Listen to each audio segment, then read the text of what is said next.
कुछ दिनों बाद फिर से फसल उगाने का समय आ गया। चलो उस लालची जमींदार से आज फिर से मुलाकात करती हूँ और उससे ठेके पर जमीन लेकर फिर से फसल उगाती हूँ और देखती हूँ कि इस बार वो जमींदार शर्त में अपना कौन सा खुराफाती दिमाग लगाता है। ये सोचकर रानी ठेके पर जमीन के लिए उस जमींदार के पास फिर से जाती है। अच्छा, तो तुम मुझसे मिलने के लिए फिर से आ गई। देखो लड़की, तुम मुझसे ज्यादा होशियार बनने की कोशिश मत करना। मैं भी जमींदार ठाकुर सिंह हूँ, मुझे होशियारी नहीं आती है। मालिक, मैं तो एक गरीब किसान की बेटी हूँ। होशियार तो आप लोग हैं जो गांव के गरीब किसानों की मजबूरी का फायदा उठा रहे हैं। अपनी जुबान पर काबू रखो रानी। ये तुम क्या बोले जा रही हो? जिस काम के लिए आई हो वो बात करो। यहाँ ज्यादा ज्ञान बांटने की जरूरत नहीं है। ठीक है मालिक, चलिए काम की बात करते हैं। मुझे इस बार भी आपकी जमीन ठेके पर चाहिए। बताइए मालिक, इस बार आपकी क्या शर्त है? हाँ, शर्त तो है। तू खुद को बड़ा होशियार समझती है ना लड़की। इस बार फसल का ऊपर का और नीचे का हिस्सा मेरा होगा और बीच का हिस्सा तेरा होगा।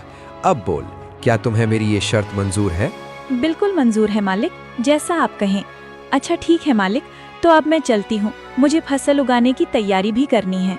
लालची जमींदार की बात मानकर रानी अपने घर चली जाती है और वो फिर से फसल उगाने की तैयारी में लग जाती है और इस बार वो गन्ने की फसल लगाती है। रानी बेटा, इस बार तुमने खेत में कौन सी फसल लगाई है?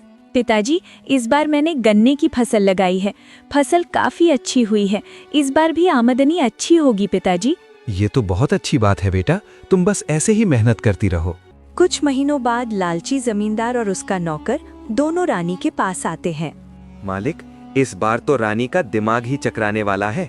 इस बार तो आपने शर्त ही ऐसी रखी है, ऊपर का हिस्सा आपका और नीचे का भी हिस्सा आपका। तुमने बिल्कुल सही कहा कालू। इस बार मैंने अपने दिमाग का 100% उपयोग करके ब्रह्मास्त्र छोड़ा है। मैं भी अब देखता हूँ वो किसान की बेटी रानी कैसे बचती है। इस तरह दोनों बातें करते हुए खेत के पास पहुंच जाते हैं और जैसे ही वो खेत के पास पहुंचते हैं तो देखते हैं कि इस बार रानी ने गन्ने की खेती की है। मालिक, ये रानी तो आपकी भी अम्मा निकली। देखिए जरा, इस बार उसने कौन सी फसल लगाई है। अरे ये क्या, इस रानी में तो इस बार गन्ने की फसल लगाई। अब बताओ भला, ऊपर का और नीचे का हिस्सा मेरा होगा और बीच का हिस्सा उसका होगा। मतलब इस बार भी मेरे हिस्से में घास फूसी आनी है। मैं इस बार भी बेवकूफ बन गया, मान गया इस किसान की बेटी के दिमाग को। अरे मालिक, आइए आइए, कैसे हैं आप दोनों? आपस में क्या खुसुर फुसुर कर रहे हैं? अरे वाह, एक तो चोरी ऊपर से सीना जोरी। तुमने मुझे इस बार भी बेवकूफ बना दिया ना। नहीं मालिक, जरा मुझे भी तो बताएं कि मैंने आपको क्या बेवकूफ बनाया है। मालिक, आप तो गांव वालों को बेवकूफ बनाते हो। देखिए मालिक, इस बार मैंने गन्ने की फसल लगाई है और आपकी शर्त के मुताबिक इस फसल का ऊपर का और नीचे का हिस्सा आपका होगा और बीच का हिस्सा मेरा होगा। अरे ओ किसान की बच्ची, मालिक को ज्यादा होशियारी दिखाने की कोशिश मत करो। बेईमानी और मक्कारी में ये सबके बाप हैं बाप। ये खेत भी हमारा है और इसमें लगी फसल भी हमारी है। अरे ओ कालू, बस कर, ज्यादा चिल्लाने की जरूरत नहीं। शायद ये हमारी ही करनी का फल है। हमने गांव के भोले भाले किसानों को बहुत ठगा है और आज पहली बार किसी ने हमें ठगा है। इस लड़की ने हमारी आंखें खोल दी हैं। अब मैं समझ चुका हूँ कि बेईमानी का फल हमेशा बेईमानी ही मिलता है।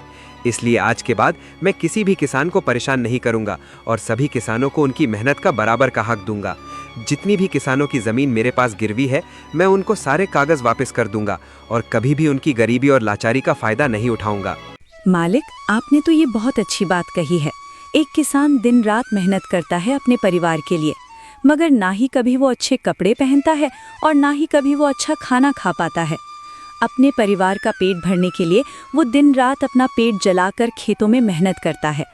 ऐसे में इन गरीब किसानों के साथ बेईमानी करना और उन्हें तकलीफ देना अच्छी बात नहीं है। इसलिए इनका हक तो इन्हें मिलाना ही चाहिए। आप इनको इनकी जमीन वापस लौटा दीजिए मालिक, और अभी भी समय है, सच्चाई के रास्ते पर आ जाइए, नहीं तो आपको इससे भी बड़ा नुकसान झेलना पड़ सकता है। इस तरह रानी अपनी मेहनत और होशियारी से लालची जमींदार को सच्चाई के रास्ते पर वापस ले आती है।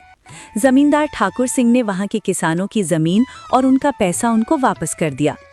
उस दिन के बाद वहां के किसान खुशी खुशी रहने लगे और किसी भी जमींदार ने किसी भी किसान का हक नहीं मारा।